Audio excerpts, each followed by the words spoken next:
Okay. So, as I mentioned in the introduction, I brought on this expert, Nicole Sachs. She is a psychotherapist, best-selling author of this new book that I just read called Mind Your Body, and the a podcast host of The Cure for Chronic Pain. And that's what she's all about. And she has a business, she has a program. She's just absolutely wonderful. A guru in the mind body space. And I can't thank you enough, Nicole, for coming on Spot On. I'm thrilled to be here. Let's chat about all this wonderful stuff. Okay, let me tell you a story. Back in on February 10th, 1989, I gave birth to two babies. One baby now resides in New York City.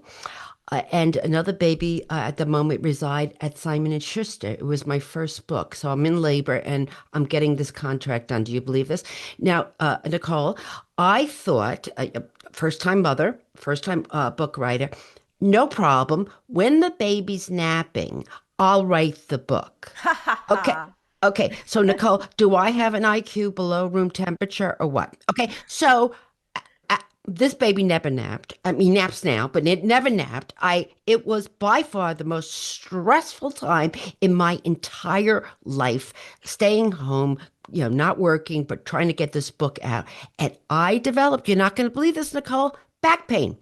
Oh, Shocker. stress. Is this weird, Nicole? Back pain. So I was like crippling, like in a fetal position on the floor, back pain. And someone slipped me this book by Dr. John Sarno called Healing Back Pain. And I have to tell you, Nicole, this doctor saved my life. Hmm. So, let's start from the beginning. Can you tell us who Dr. Sarno is, how you got to him, and what this is all about? Yes, absolutely. So the way I got to him, I'll start with, which is I was 19 and I was at college and my back went out. So that's the best way for people to describe it. I didn't do anything really extreme. I don't even remember what I was doing. I went to stand up or pick something up or whatever. And it was this wrenching pain. And I was like, oh my God, something's really wrong. Something feels really wrong. And I really couldn't walk and I really couldn't function. And so my parents came to school and they collected me and brought me home. I remember it was a few weeks before finals, and they took me to, as any good parents and responsible parents would, the orthopedic surgery consults and the MRIs and the x-rays, and they wanted to know what's wrong with my back. Something obviously terrible happened. And I was diagnosed with something called degenerative spondylolisthesis, which is a pretty severe abnormality of your lower spine. And the doctors who diagnosed me were very, very concerned. I was 19, I was young, very young, otherwise healthy, but they were like, this is so severe that in order to keep you from having to have spinal fusion surgery, you need to make some pretty serious changes. Mhm. And, I'm sure surgery has come a long way. But back in 1990, which is when this was happening, spinal fusion surgery was a big deal. And I would have to be immobilized for like 6 weeks after, and it was a whole thing. And so they were not recommending it, but they said, here are the guidelines for essentially the rest of your life. No more exercise, no more travel, no more riding in the car for more than an hour because the bumping of the car would destabilize my back. Don't lift anything over 10 pounds. Be really mindful of the way you sleep, certain positions, elevated knees. And the kicker was that the likelihood that I would have a biological child was slim to none because I remember this so clearly. The doctor was standing over me. I was laying on an exam table and he said, you might be able to have one child, but you would have to be in like 7 months of bed rest. And it was so crazy to hear this sort of life death sentence being handed to me as a freshman in college. And so essentially what happened was I listened and I took in what I could take in. It was very overwhelming. But essentially, I started living in fear. I made the Of course. adjustments. I stopped going to the gym. I had a little handicapped thing that they gave me to bring back to school so I could drive to my classes, which didn't suck in Pennsylvania in the winter. But the point is that everything else sucked. It was really, really dire. But I will say, and you can call this whatever you want, spiritual, someone's life journey, whatever. There was something in me where I was like, this is not the end of the story. Like, I'm going to live in this right now. Maybe it was just the defiance of youth, but something was going to happen that was going to help me understand myself better. And the thought of having children, even though it was a devastation, I never even bought into that. I was like, I'm too young to even think about that right now. So I tabled that and I went on with my life. I mean, basically, you're a teenager. You're Yeah, I 19. mean, think about a 19-year-old, Right. think about the Right. maturity level. Not high, and probably worse today than it was back then. But in any case, I went back to my life, but I lived very, very specifically and in fear. And through my journey, which happened to be that I was an undergrad in psychology, and then I went to grad school for social work, and I was going to be a therapist. I was introduced to the work of Dr. John Sarno and the book that you were introduced to called Healing Back Pain. And it wasn't that I was ready to fully understand exactly what he was saying and do the work. But at the time, what it was an opening. It was like, what does Leonard Cohen say? Like the crack is where the light comes in. There was something about just the alternative, the option of looking at my health and my body a different way that started me on a journey. And what I understood about Dr. Sarno's message at the time was simply sometimes we feel things in our hearts and sometimes we feel things in our bodies, and they're literally interchangeable. That's all I really understood. I understood that I could be very angry and not be able to feel into that because it was blocked, and that I would feel that pain in my back. Like, it made sense to me in some way. And so I did a little science experiment on myself at this point in my life. I would notice when my back was killing me, and I would just it was so far from what I've evolved this into and what I ended up doing for myself later on, but at that moment it was just, why am I so angry right now? Let me not seek to change it. Let me not seek to make it better. Let me just understand, why am I so angry right now? Because if Dr. Sarno is right, and I was a grad student, so I was a really curious person, that I am feeling this anger through my back, then maybe if I just know what I'm angry about, my back won't need to feel it. That was the simplest way I can describe it. And I Right. would And do Dr. that. Sarno was in New York, right? He was in New Yes. York, and his background was what again? He was a doctor of rehabilitative medicine, and he was an attending at NYU Langone Medical Center for 50 years, 50, at the Rusk Center for Rehabilitation. Right. So you had the luxury. I just read his book, but you had the luxury to go in there and meet with him, right? I did eventually. So this first chapter of my story is essentially I I I didn't even read the book. I mean, I'm just going to be really honest. I was like at 23. I skimmed the book, I understood it, and I started doing the science experiment on myself, and my back pain resolved completely. I would notice when I was angry. I would notice when I was, had a lot going on. I would take note of it and the pain would go. And then I just became safe. My nervous system regulated. This is words I had no idea at the time, but my nervous system regulated because I knew that I was not broken and I had a plan and I had agency, etc. So I go on to finish my graduate work, get fully credentialed as a therapist. I get married. I have two children. I exercise till the day they are born. So I am now this, wonderful success story of this TMS, which is what Dr. Sarno uses. It's an acronym for tension myoneural syndrome, and it's just an umbrella under which a lot of chronic symptoms reside. So basically, I have two children, and the way I got in to actually meet Dr. Sarno is when my son was 10 months old. He was toddling around in a baby walker, and I wanted to move the walker from my deck to my driveway 2 to 3 steps, very short.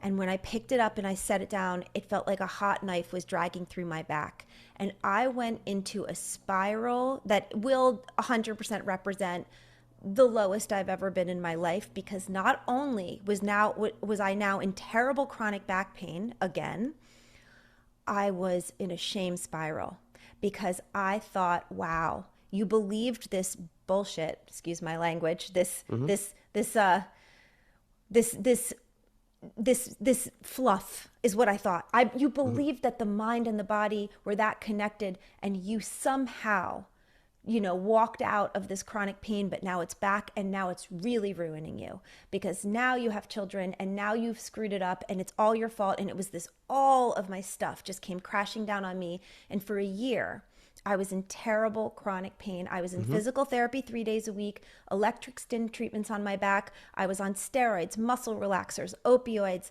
I was getting therapeutic massages that for some reason on that day I got them, my back always was in worse pain. Like Hmm. nothing was working.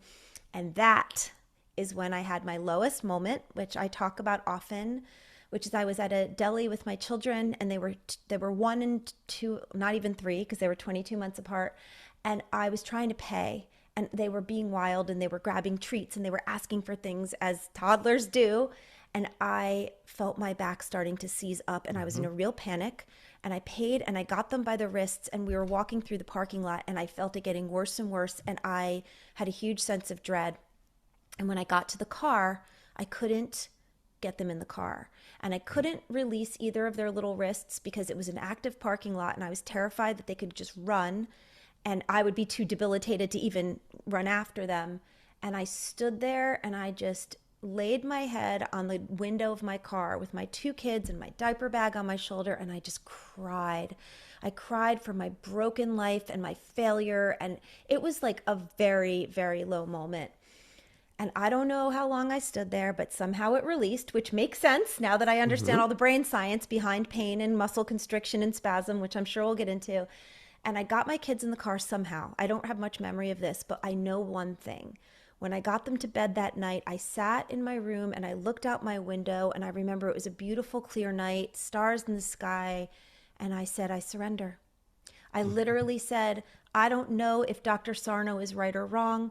I don't know if this is crap or if this is the most brilliant science, but I know I can't live this way. And, mess with me, don't mess with my kids. Like, I almost put them in danger today. And I went into the city. I always get chills every time I tell this story because it was so profound. But I went into the city and I did meet with him in person. And that is what began what you see in me today. Okay, so what is the Dr. Sarno say about TMS? What is it? What causes it, and explain it, please. I will, but let me say as a caveat, I am explaining to you what I say about it. And the reason I'm saying that is because Dr. Sarno, who began as my doctor, who became my mentor, who became my colleague, we lectured together for years at NYU. He would refer into my private practice. And his daughter, Christina, who is also a practicing psychotherapist, is now my business partner in a practitioner training, and she is a huge supporter of everything I do. And the reason I'm saying all of this is I have really done a lot to evolve Dr. Sarno's work, and his entire world and estate has essentially looked to me and said, go, like, go, take this and bring it to the world. So I'm going to explain to you what Sarno began, but the reason I have to say that is many of these words are mine and not his, and I don't Surely, want to surely. misattribute Hmm. anything. But essentially, what Dr. Sarno created as a medical doctor in the 1950s, when nobody was thinking this way, was he was a doctor of rehabilitative medicine, and his patients were coming in with like the shoulder, the back, the hip, the elbow, the wrist, the ankle, the knee. And they had had their surgery, and their pain was not gone. In fact, sometimes it was worse. Sometimes they had right knee surgery and now their left knee was hurting. There were sometimes they were diagnosed with sciatica, but not only were they getting the pain down their leg, it was also up their back and into their shoulder and down their arm. And he was like, "What is going on here? These people are not getting better. There's more to this story." Kind of like I knew there was more to my story. He, as a young doctor, knew there was more to this story. And as he's just such a brilliant genius, such a pioneer. As he was taking intakes and getting to know these people, he was noticing commonalities, certain kind of stressors in their life, certain kind of relationship issues, certain kind of personality characteristics, these people pleasers, overdoers, critical of themselves, many of them top of industry. I will say, if anybody is suffering from any chronic issue, you are the smartest. These are the people who are the go-getters, the doers, the feelers, the thinkers, truly. And so he started seeing a thread. And so he started saying to people, What's going on? He's not a psychiatrist. He doesn't have this training, but it was too real for him. And what he started to see was when he helped people understand that their syndrome and what was going on in their body did not make sense, right? I like, for example, me. He looked at my films. Like when I went in as a patient, he saw everything that any doctor had ever seen. And he goes, okay, let me examine you. Gave me a full physical examination. He brought me back into his office. He says, I'm going to tell you something that every responsible doctor should tell you. There is no way in the world that the pain you're having and the way you describe it, and sometimes it's on the left side and sometimes it's on the right, sometimes it's down your leg into your shin splint, sometimes it's up in your upper back, is generated from this what he calls a normal abnormality, which is the spondylolisthesis that I have in my lower back. He said, go to Mayo, go to Harvard, go anywhere, show them this film and tell them to explain to you how all of this pain is coming from this one abnormality. He Right. said, medically, it is not possible. So the first thing he did for me is he shook me up. He made me understand that maybe the things I had taken as fact were questionable. There was more to know. The second thing he did was he explained to me what TMS was. So, like I said, don't anybody who's new to this, don't feel the need to like examine and deconstruct what is tension myoneural syndrome. It's not helpful. What's helpful is this. TMS is an umbrella term under which most chronic symptoms lie. And I'm just going to throw some out there so people understand the breadth of this. Long COVID, migraines, chronic fatigue, irritable bowel, back, neck, shoulder, knee, hip, anything chronic, even if it started with an injury, pelvic pain and disorders of all kinds, including interstitial cystitis and different bladder issues. Did I mention migraines? Fibromyalgia, it goes on and on. And the reason why it is so vast, what I am explaining, is because what TMS helps people understand, and this is my words, but it is his foundation that I've built upon, is there is neuroscience behind why we feel anything at all. And what most people don't understand, because the medical system has bifurcated the mind and the body and brought them so far apart that people no longer understand what we did for millennia as human beings, which is the mind and the body are in constant concert in terms of having any sensation at all. So when people think they burn their finger, they think, I burn my finger and I feel it in my finger. And you do, in a sense. But what really happens when you burn your finger is the nerves in your finger send a message up to your brain. And that message says, the sensory environment has changed. That's the first message that your brain receives. Not this is bad, this is pain, this is injury. The sensory environment has changed. So now the brain sends a message back down to say, is it good or bad, right? Are we getting a massage on the hand or is it burned? Like what's happening? Now the understanding of the situation by the human being instructs the nerves to go back to the brain and say, no, this is bad. This is an injury. This is a problem. The brain sends pain signals. Why does it send pain signals? Because pain by its very nature is protective. Pain is the way that human beings have lived as a species for all these years. Because when you have pain, you don't just ignore it and let your hand become necrotic. You stop and pause and take care of yourself. This is why we have pain. So, what is happening in the world of chronic illness and disease is that we are in a world certainly in the 21st century, but always for years, of chronic onslaught of predators. So back in early days of humanity, the predator was the saber-toothed tiger or whomever was about to get you, and you had to fight, flight, flee, fight, freeze, flee, or whatever it was going to take to get you out of that. As we've evolved as humans, we've added fawn, because sometimes when you're in a complicated emotional situation, you're going to fawn, which means you're going to extreme people please in order for the predator not to kill you because you are appeasing them. So fight, flight, freeze, or fawn. Those are our ways to keep ourselves alive as a human being. However, the predator used to be the saber-toothed tiger, and now that predator is your mother, your boss, your best friend, your child, your body image, your self-worth, your understanding of your purpose, your financial situation, your partner. The predators are everywhere. And it's not because they're bad. It's because they scare you. and they make you angry and they confuse you and they make you grieve because things happen in relationships. And all of that gets banked into what Dr. Sarno called, and I have evolved into, this emotional reservoir. Now, here's the thing: the human animal is not programmed to handle complex, overwhelming situations. The nervous system goes into fight or flight, just like it would with a predator, like a regular predator, but these are internal predators. Like I say, the call is coming from inside the house, which is very confusing. And once it goes into fight or flight, well, now it's looking for how to protect you. Like, how do you protect someone from a saber-toothed tiger? Well, we're going to freeze in the tall grass. We're going to run as fast as we can. We're going to climb a tree, or we're going to fight. We're going to figure out how to fight just in case we're going to potentially be able to win. How do we deal with the predator of your mother? Well, let's see. The family dinner's coming up, and you're just stewing because there's always that dig, and you can't hear it one more time. Your emotional reservoir is bubbling. It overflows. Your nervous system goes into fight or flight. Now you're in a human body. You have no choice. Your nervous system doesn't ask your permission or your opinion before it protects you. Why? Because if it did, we'd all be dead, right? We need our cat-like reflexes. So instead of pulling your hand from a hot stove or having you jump out of the way of a moving vehicle, your nervous system looks for a place to protect you, and pain is a protective mechanism.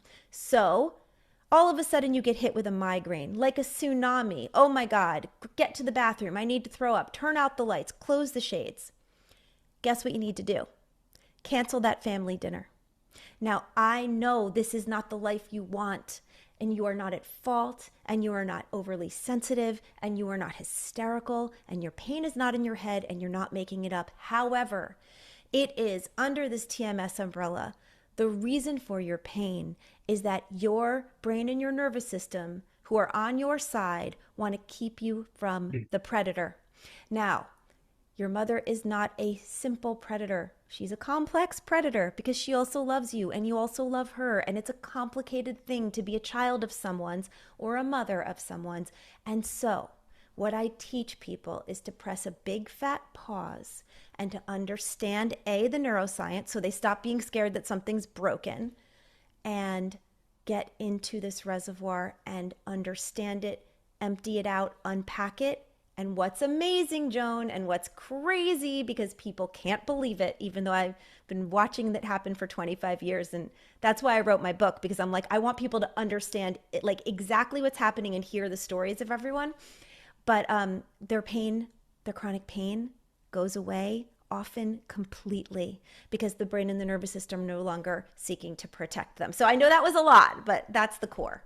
No, that's excellent. I have to tell you, so what happened with me was, the stress of writing a book and having a baby and trying to and just total stress. And I am a pleaser and I like to do things right and da da da da. So what happened is I developed this severe back pain and, went and read Dr. Sarno's book and, understood it. But I want to tell you something, Nicole.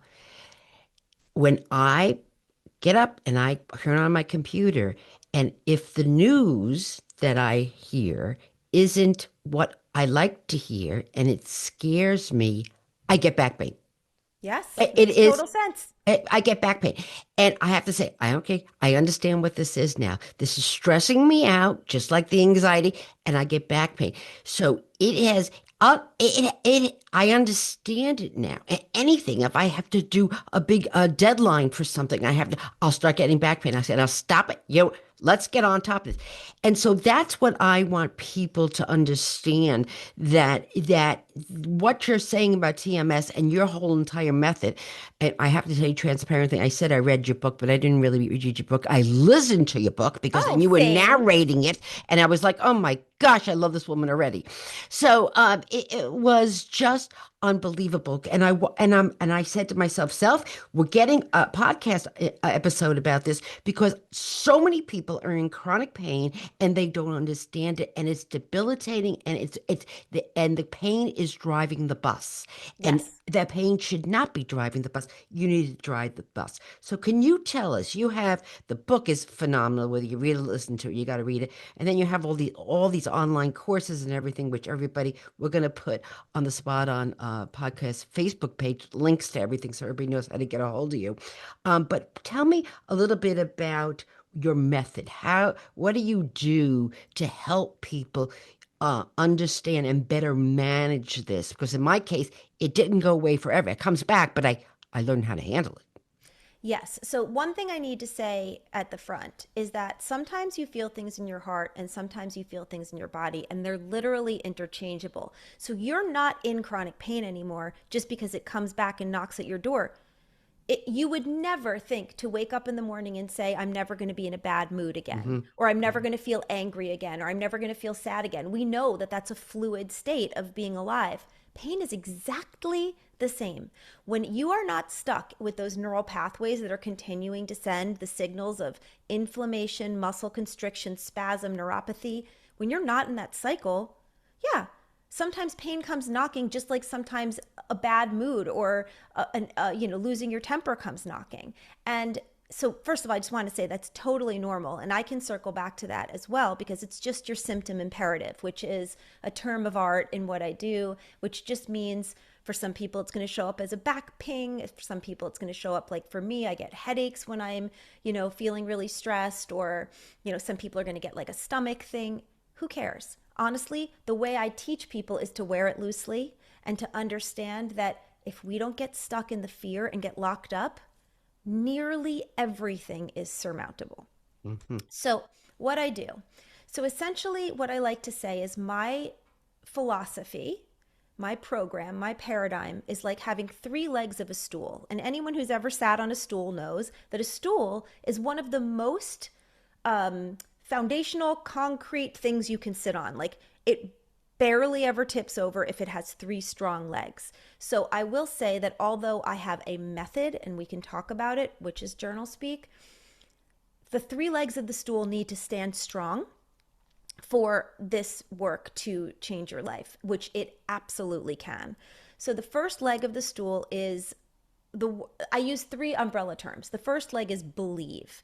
Now, the reason I use the word believe is not because this requires faith, not because this is like, you're going to have to like mindlessly and like without guidance just believe in something. But the reason I use the word believe is because the concept of belief changes your nervous system. If you believe you are in danger, truthfully, you will have a physiological experience that is exactly the same as if you were in danger. Similarly, if you believe you're safe, you can have an entire thing happen around you and your whole nervous system stays regulated. And a perfect example of that, which I write about in the book, is fireworks. If you are in a war zone and you hear something that sounds like fireworks, something's going to happen in your body that affects your circulation, respiration, heart rate, digestion, elimination, right? It's all going to go haywire. If you're sitting in your bedroom on New Year's Eve, and whether you feel like walking out and seeing those fireworks or not, if you're expecting them, if you can normalize them, and if nothing in them seems abnormal, you're going to feel nothing. And it's the same sound, and it's the same exact experience, because in the war zone, maybe you're not seeing anything, you're hearing it. So I Right. want people to understand belief in a human animal is as important as an actual situation in front of you. And the human animal is so similar to a regular animal in so many ways. It's bizarre. Like, we have like 99% of the same DNA. Don't quote me on that, but it's up there. The one thing that is different is that the human animal is the only animal that is capable of making the thing that is happening in our minds and in our imaginations and in between our two ears more real than what is exactly in front of us. Whereas a regular animal is going to look to see if the lion is on the savannah when they're at the watering hole. And they're going to, perk up, and their heads are going to go, and they're going to all look at each other. But when the lion keeps walking and disappears into the tall grass because obviously it's fed, it's not interested in them, within 10-15 minutes, that herd is going to shake it off and continue drinking at the watering hole. There's going to be no reason for hysterical reaction to this, right? Humans, right? A bad thing happens and we can make meaning of it. We can perseverate. We can be up at night with insomnia over it. Whether or not it's actually going to hurt us, it's such a personal experience and it's true for every one of us. And so believing is knowledge, education, understanding. So I teach. Essentially, the first leg of the stool, that's what the book is. That's what so much of the content on my website is. That's what my membership community is because I meet with them from people from all over the world on Zoom several times a month. Is I'm going to teach you. I'm going to show you what's actually happening in your body. You're not broken. You're not at fault. You're not making it up. And it's freaking pain and it's stopping you. So that's the first leg of the stool. The second leg is called do the work. And that leg is where I help you dip a ladle into that emotional reservoir safely, methodically, in a way you can understand and dump it out. Because when your emotional reservoir is not overflowing, your nervous system doesn't go into fight or flight and try to protect you. Like, this is not an emotional system. This is a system that is primitive, that is built to keep you alive, and that operates in the same way as at the dawn of humanity. If there is something in danger, your system is going to react. But if you're not in danger, you will not react. The third leg of the stool is patience and kindness for yourself. For years, I thought this was dumb and light and cheesy. So if you do, I'm with you, girl. I understand. And what I have learned in the depth of research and colleagues and being in this world for over 25 years is that living your life and trying to do any wellness routine, any self-help, any seeking without a true understanding of self-compassion and without a self-compassion practice is like bailing out a boat with a hole in the bottom. It is an exhausting, forever job that you do not want to take on. And so I help people understand the science of self-compassion and how to talk to ourselves in the way that we talk to people that we love. Because our internal voice is oftentimes habitual and reflexive, and it's just beating us constantly. So those three legs of the stool, solid on the ground, I have watched transformations that are so astonishing. It's hard for people to believe until they read the book, or I have hundreds of episodes of the podcast The Cure for Chronic Pain, because in 2018 I've always gotten emails from people all around the world that were extreme. I mean, I was in a wheelchair for 7 years and I just ran a marathon, kind of extreme. And so I started the podcast just to give people voice, to give people. So, I mean, I've interviewed hundreds of people, and I promise you, whomever you are listening to this, you will find yourself there in that Yes. podcast. Let me explain something. You didn't say this, but I'm going to brag about you, okay? So when she met Dr. Sarno and she started work with Dr. Sarno, he wanted her to do more of this. He wanted to refer his patients to her. He wanted her. He's like, spread the word. This is your world. You're a psychotherapist. Spread the world. So you basically, yeah, I mean, you actually gave lectures together in Yes, conferences. Yes. yes, So I'm bragging about you. Okay. So she just she lived it.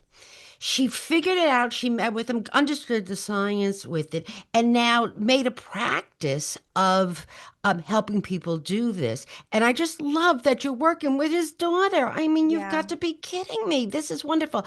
And the reason why I'm having you on here is because this is my world. This is what happened to me, and I did all the same things, massages and therapists and PT and everything, and it didn't go away until I understood this.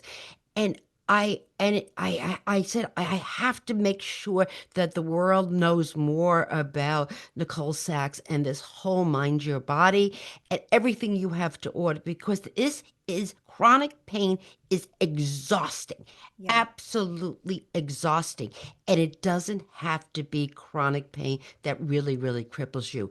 So Nicole, I can't thank you enough for writing this book. I can't thank you enough. I'm so sorry you had all this issue at 19 years old, but selfishly, I'm kind of happy because then you met Sarno, Dr. Sarno, and then you made this your passion, and you're going to hear and you're going to and help people with it. So we are going to put the link to the book, Mind Your Body, up on the Spot On Facebook page, all access to this woman.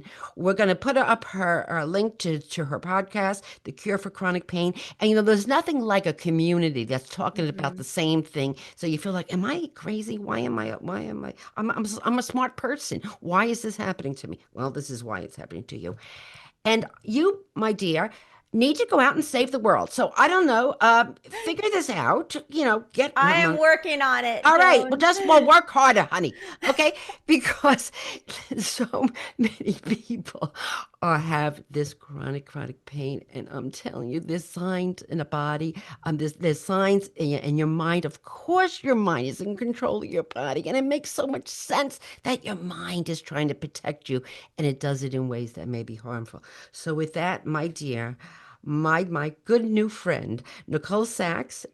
She is again the author of Mind Your Body and so many wonderful work that you do. And my dear, please keep doing that. And I can't thank you enough for coming on Spot On. Well, thank you for your energy and for your inspiration. I am always just left foot, right foot, breathe, taking this message around the world, and I'll never stop because, as you said, it has changed my life. It has created my life. I have three children. I exercise till the day all of them were born, and now they are 21. God, well, sorry, they're 23, 21, and 18. And so I have three adults, and they Right, are the most incredible people. And I got to have them, and I got to have this life. So I will never stop right. carrying the message. And thank you so much for your kindness and having me on today. Thank you.